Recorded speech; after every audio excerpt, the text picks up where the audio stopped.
Right, questions? Yeah, questions. Okay.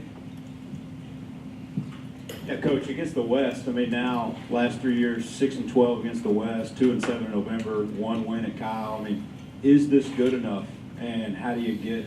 It's frustrating, Gabe. Yeah. It is frustrating. I think everybody's frustrated. You know, that's nothing that you know, guys don't recognize. It's not something that you want to do.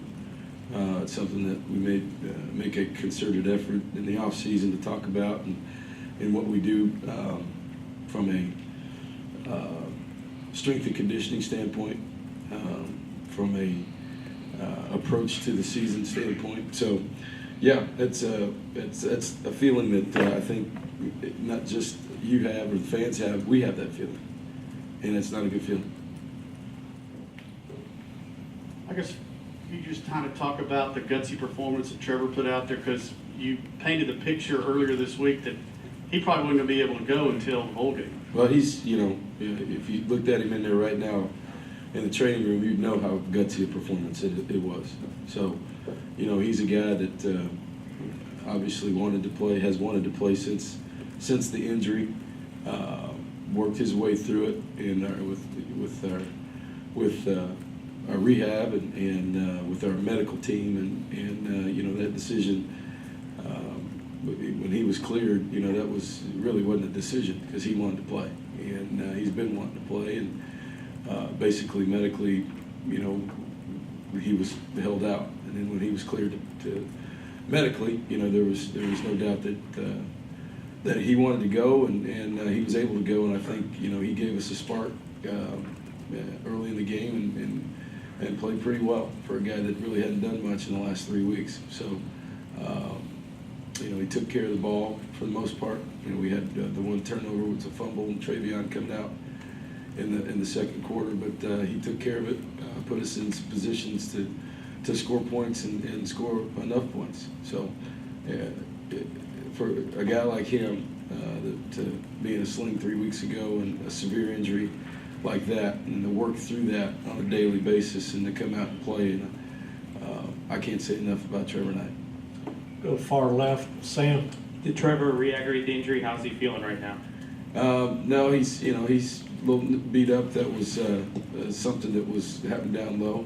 I think he got rolled up on down there after he threw one. So, you know, that the shoulder's sore, but we came out of the game. That was something else. Coach, what would you say to an angry fan base that's dissatisfied with the direction of the program? You know, just what I told Gabe. We're not satisfied either, and you know, the frustration that our fans have, frustration that they're not alone. I think you see by guys talking like Christian Kirk that you know, that's not something that everybody that our players or our coaches. It's the same anger, and you know, it's something that we work at and are working at every day.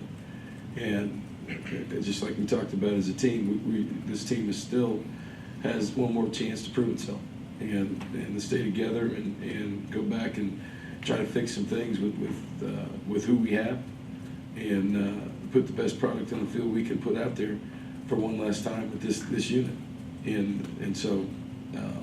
You know, that anger and that frustration is in this building too.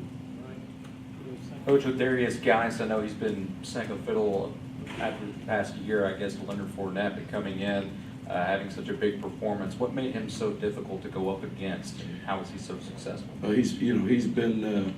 I said earlier this week that he's no surprise to us because of, you know, the way he ran last year. He's a home run hitter. He's got tremendous speed and toughness, and you know, he showed that tonight. You know, Kevin, if you go back and look at the whole month as a whole, I mean, where do you think, do you see any commonalities in what happened in each of the 3 losses this month to SEC teams? I see tonight, Ben, without analyzing that whole thing, we couldn't get off the field on defense, you know, the whole second half. So, you know, when you're in a situation like that where you can't get off the field, and when you're not getting off the field and you're giving up touchdowns and not threes, not making people punt, You know, you start trading points, but you're down, and that's not good enough. So, you know, I don't know about the commonality I'm talking about tonight. Kevin, speaking specifically of that, how big a turning point was that fumble closing seconds of the You first half? know, it was, but in hindsight, I don't know that it was. I mean, at that time, it was because it made it a two-score game with us having the ball coming out. And, you know, where you are, you make those decisions. You know, we're backed up. You know, you don't want to just run out the clock. You want to get something going. Travion busts a decent run. And, you know, the guy rips it out. So, you know, now we're down a two-score game instead of a one-score game with the ball coming out. So, you know, at that point, maybe it was. But looking back at it, at the end of the game, based on what happened the second half, it ended up not being that big a deal because we couldn't get off the field the whole second half. You know, you brought up the third down thing. It's something that's come up a lot in the month. I mean, do you think that at this point in the year, y'all were just spent for having been on the field for so many plays throughout the season? The third down thing, well, you know, we're about equal on third down. It wasn't third down. We didn't get them on third down enough. Well, just not getting off the field then. Yeah, I was getting off the field in general. Right. It wasn't third down. They were 7-13. They were 7 of 13, and we were 7 of 60. Right. So third down deal wasn't it. It was actually first and second down that were issues. It was the issue of chunk yardage and big plays and not being able to get off the field. So it wasn't really that was the issue. Right, but regardless of whatever down it was, I mean, do you think that at this point in the year, the guys have just been on the field for too long and y'all were spent at this point? I'd have to analyze that. I'd have to look at that. Coach, how would you analyze this defensive situation? I mean, 2 years ago, it looked a lot like this. You made a change. You hired the best guy in the world, and it still looks like it. Well, how can you put your finger on that? That's something that we got to look at, right? And I'll be honest with you, Gabe, you know, that's something I got to look at and analyze in depth tomorrow. All right, Coach, thank you. Thanks.